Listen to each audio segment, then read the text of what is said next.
2024 में होने वाले लोकसभा चुनाव से पहले विपक्ष की लामबंदी और उससे पहले कई राज्यों में होने वाले विधानसभा चुनाव के लिए भारतीय जनता पार्टी ने भी अपनी तैयारियां तेज कर दी। ऐसे में आइए आपको बताते हैं कि विपक्ष से निपटने के लिए अमित शाह, जेपी नड्डा किस रणनीति पर काम कर रहे हैं। दरअसल 2024 में होने वाले लोकसभा चुनाव से पहले बिहार के मुख्यमंत्री नीतीश कुमार लगातार विपक्ष के नेताओं को एकजुट करने में जुटे। पश्चिम बंगाल के मुख्यमंत्री ममता बनर्जी, तेलंगाना के मुख्यमंत्री केसीआर और दिल्ली के सीएम अरविंद केजरीवाल भी लगातार भारतीय जनता पार्टी के खिलाफ एक माहौल बनाने की कोशिश में हैं। दूसरी तरफ विपक्षी लामबंद से निपटने के लिए भारतीय जनता पार्टी की भी तैयारियां कम नहीं है। आपको बता दें कि एक साल बाद ही लोकसभा के चुनाव होने हैं। वहीं पीएम नरेंद्र मोदी के रूप में अपने करिश्माई चेहरे के साथ भाजपा लगातार तीसरी बार सत्ता बरकरार रखना चाहेगी। हिमाचल और कर्नाटक जीतने के बाद कांग्रेस पूरे जोश में है। वहीं विपक्षी एकजुटता के जरिए भी भाजपा को सत्ता से बाहर रखने का ख्वाब देख रही है कांग्रेस। दूसरी तरफ 2024 में जीत हासिल करने के लिए बीजेपी ने अभी से ही प्लानिंग शुरू कर दी। लोकसभा चुनाव में जीत के लिए बीजेपी युद्ध स्तर पर मंथन कर रही है, युद्ध स्तर पर तैयारी कर रही है। कहा जा रहा है कि हाल ही में भारतीय जनता पार्टी के मुख्यालय में एक बड़ी बैठक हुई है और इस बैठक में पार्टी के अध्यक्ष जेपी नड्डा, केंद्रीय गृह मंत्री अमित शाह, संगठन के महासचिव बीएल संतोष समेत कई ऐसे बड़े नेता शामिल थे जो कि चुनावी रणनीतिकार के रूप में भाजपा को बैक डोर से सपोर्ट करते हैं या यूं कहें कि पर्दे के पीछे से काम करते हैं। जानकारी के मुताबिक इस बैठक में लोकसभा चुनाव की तैयारियों और पार्टी की तरफ से चलाए जा रहे विशेष जनसंपर्क अभियान और पार्टी के विस्तार अभियान, खासतौर पर मिशन साउथ को लेकर चर्चा हुई है, ऐसी खबरें सूत्र दे रहे हैं। विपक्ष की लामबंदी को देखते हुए ही ये बैठक अचानक बुलाई गई थी। हमने आपको रिपोर्ट भी दिखाई थी, तस्वीरें भी दिखाई थी।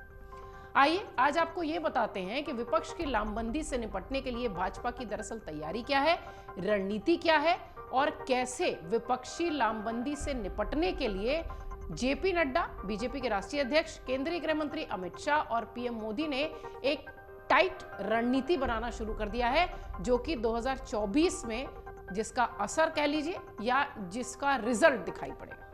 दरअसल विपक्षी नेताओं के बीच लगातार हो रही बैठकों के बीच अब भारतीय जनता पार्टी की तरफ से अमित शाह और जेपी नड्डा की जोड़ी ने एनडीए के कुनबे को फिर से मजबूत करने की कोशिश की है, दोस्तों को फिर से साथ लाने की कोशिश कर रहे हैं। जानकारी के मुताबिक प्रधानमंत्री नरेंद्र मोदी ने पिछले दिनों भाजपा के वरिष्ठ नेताओं का एक बड़ा पैनल था, उसे एक संदेश देने की कोशिश की। इसके बाद भाजपा ने अपनी चुनावी रणनीति को थोड़ा सा चेंज किया। आम चुनाव और कई राज्यों में विधानसभा चुनाव को देखते हुए एनडीए से छिटके सहयोगी दलों को फिर से साथ लाने की तैयारी हो रही है और ये एक बड़ी स्ट्रैटेजी है। एनडीए का कुनबा धीरे धीरे, जब मोदी सरकार का दूसरा टर्म आया तो थोड़ी थोड़ी नाराजगी की वजह से कम होता चला गया, लेकिन अब इस कुनबे को फिर से मजबूत करने का प्रयास और नए दलों को जोड़ने की जो कोशिश है वो बीजेपी के खेमे में शुरू हो चुकी है। भारतीय जनता पार्टी के राष्ट्रीय नेताओं का यह कहना है कि विपक्ष के पास भाजपा के खिलाफ कोई मुद्दा नहीं बचा है। ये पहले भी एकजुट हो चुके हैं लेकिन इसका कोई फायदा नहीं मिला। 2019 की तस्वीर आपको याद होगी, एक साथ सभी ने मंच से हाथ उठाकर भाजपा के खिलाफ, प्रधानमंत्री मोदी के खिलाफ जाने की बात कही थी और कहा था कि बड़ा परिवर्तन हम इससे करेंगे।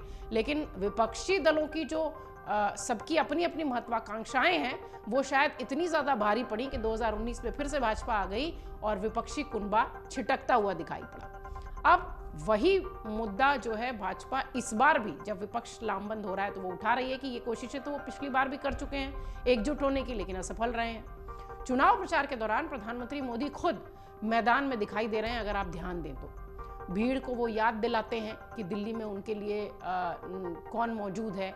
पीएम मोदी भाजपा का चेहरा है। केंद्रीय गृह मंत्री अमित शाह किसी भी चुनाव से पहले एक, जो कहते हैं ना कि एक ढांचे को दिशा देने का काम होता है, बूथ स्तर तक जो मजबूत करने का काम होता है, संगठन को, हर व्यक्ति को संगठन से जो है वो इमोशनली जोड़ने का काम होता है, वो अमित शाह बहुत बखूबी कर देते हैं और इस समय वो तैयारियां शुरू हो चुकी हैं।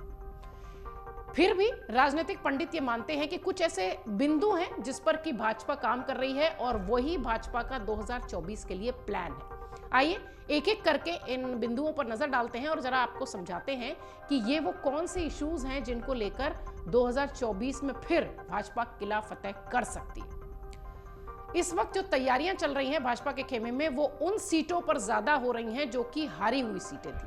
हारी हुई सीटों पर बीजेपी की पैनी नजर है। 543 सदस्यों वाली लोकसभा में भाजपा के अभी 303 सदस्य हैं। इनमें करीब 150 सीटें हैं, जिन पर कि 2019 लोकसभा चुनाव में भाजपा दूसरे नंबर पर रही थी। अब पार्टी इन्हीं 150 सीटों पर खास फोकस किए हुए है, जिन कारणों से उसे पिछली बार हार मिली थी उसे दूर करके काम करने की कोशिश इन सीटों पर हो रही है। कार्यकर्ताओं से लेकर जमीन तक के नेता सभी या क्षेत्रीय नेता सभी इन सीटों पर काम कर रहे हैं, जो कि पिछली बार चुनाव में अच्छा प्रदर्शन नहीं था या हार गए थे। दूसरा जो महत्वपूर्ण बिंदु है इस वक्त जिस पर भाजपा काम कर रही है वो है सरकार में संगठन और कार्यकर्ताओं का सम्मान। कई पार्टियों से जब लोग अलग हुए, चाहे उत्तर प्रदेश में समाजवादी पार्टी की बात की जाए, चाहे कांग्रेस के कई सारे नेता जब उससे अलग हुए, तो वो सम्मान की बात कहकर ही पार्टी का दामन छोड़ते दिखाई पड़े थे। पर बीजेपी इस मामले में बहुत मुस्तैद है। अपने कार्यकर्ताओं का, अपने पार्टी नेताओं का कैसे सम्मान करना है, ये बीजेपी के खेमे में लोग बखूबी जानते हैं। गृह मंत्री अमित शाह कुछ दिन पहले ही भाजपा के राष्ट्रीय अध्यक्ष जेपी नड्डा और संगठन के मंत्री बीएल संतोष के साथ बैठक करते दिखाई पड़े थे। इसमें उन्होंने ये साफ कह दिया था कि जिन जिन राज्यों में भाजपा की सरकार है वहां संगठन और पार्टी के कार्यकर्ताओं के सम्मान में किसी तरह की कमी नहीं होनी चाहिए। कार्यकर्ता और संगठन से बढ़कर सरकार नहीं है। कार्यकर्ता और संगठन की बदौलत ही सरकार बनती है। इसे सभी भाजपा शासित राज्यों की सरकारों और मंत्रियों को बखूबी मालूम होना चाहिए। एक तरीके से समझिए कि ये एक सुझाव ना हो कि एक निर्देश था कि अपने कार्यकर्ताओं का पूरा ध्यान आपको रखना है, हर कार्यकर्ता की बात सुननी है और उसकी समस्या है तो उसके इलाके में उसे निस्तार करना है, उसको खत्म करना है। तीसरा बिंदु जो बहुत बड़ा बिंदु है इस वक्त भाजपा के भीतर, केंद्र और राज्य के मंत्रियों को अलग अलग जिम्मेदारी दी गई है और उस जिम्मेदारी की अपडेट भी ली जा रही है कि कितना काम हुआ। भाजपा ने हारी हुई सीटों के साथ साथ उन सीटों पर भी ज्यादा फोकस करने का फैसला किया है जहां पार्टी की स्थिति पिछली बार भी खराब रही थी या सर्वे जो इंटरनल सर्वे पार्टीज के होते हैं उसके मुताबिक थोड़ी सी कमजोर दिखाई पड़ रही है वो सीटें। उसे मजबूत करने के लिए जो जिम्मेदारी है वो केंद्र सरकार के मंत्रियों और भाजपा शासित राज्यों के मंत्रियों को दी जा रही है। इन सीटों पर भाजपा नेताओं और मंत्रियों के लगातार जो कार्यक्रम हैं वो करवा रही है, उनके दौरे करवा रही है और सबसे महत्वपूर्ण बात कि अपडेट भी ली जा रही है कि काम कितना हुआ और कितना असर दिखा। किसी न किसी तरह से इन क्षेत्रों में कार्यक्रम कराए जाएं जिससे कि भाजपा सीधे यहां से जनता से कनेक्ट हो पाए, इसकी तैयारी भी हो रही है। मंत्रियों को गांव में रुककर रहकर लोगों से मिलने के लिए कहा गया है। बाहर तापमान चाहे जितना हो लेकिन आपको काम करना है, इस तरीके का निर्देश भाजपा के तमाम नेताओं और मंत्रियों को दिया जा चुका है। चौथी जो बहुत बड़ी बात है जिसको लेकर 2019 में भी काफी चर्चा हुई थी और बीजेपी इन्हीं की वजह से, इन्हीं योजनाओं की वजह से यूपी में भी लौटी थी, सरकारी योजनाओं का बखूबी प्रचार। केंद्र और भाजपा शासित राज्यों में सरकारी योजनाओं का ज्यादा से ज्यादा प्रचार किया जाए, ये कोशिश लगातार भाजपा की तरफ से हो रही है। हर मतदाता तक योजनाओं की जानकारी पहुंचे, इसके लिए संगठन के नेताओं और कार्यकर्ताओं को जिम्मेदारी दी जा रही है।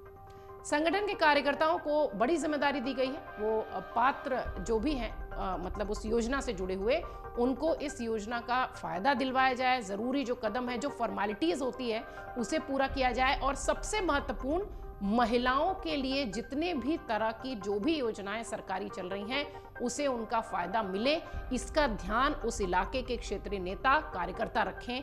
ये निर्देश है सभी इलाके में। और जो सबसे महत्वपूर्ण बिंदु है जिस पर इस वक्त 2024 से पहले ही भाजपा ने फोकस कर लिया है वो है दलित और ओबीसी वोटर्स पर ज्यादा ध्यान केंद्रित करना।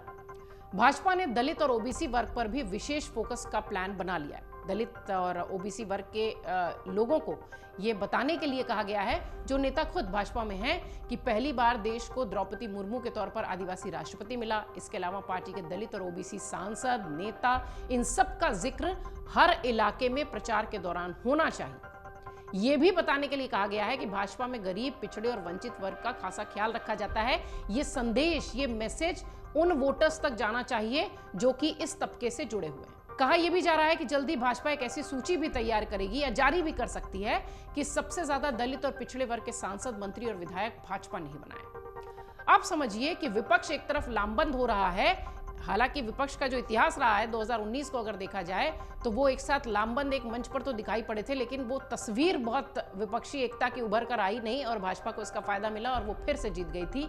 लेकिन एक बार फिर ये कवायद तेज हुई है प्रधानमंत्री मोदी और भाजपा के खिलाफ विपक्षी लामबंदी की। देखना यह है कि 2024 तक इसकी तस्वीर कैसी रहती है। फिलहाल विपक्षियों के खेमे में हलचल जो चल रही है उसके लिए भाजपा ने फुल प्रूफ प्लान बनाने की तैयारी कर ली है और इसी कड़ी में इन बिंदुओं के साथ काम भी शुरू हो चुका है जमीनी स्तर तक। अमर उजाला अब आपके टीवी पर भी। अपने स्मार्ट टीवी पर YouTube पर सर्च करें अमर उजाला, चैनल सब्सक्राइब करें और देखें ताजा खबरें, वो भी HD क्वालिटी में। और हाँ, बेल आइकन दबाना ना भूलें ताकि हर खबर हो आपके घर। अमर उजाला, निष्पक्ष, निर्भीक, निरंतर।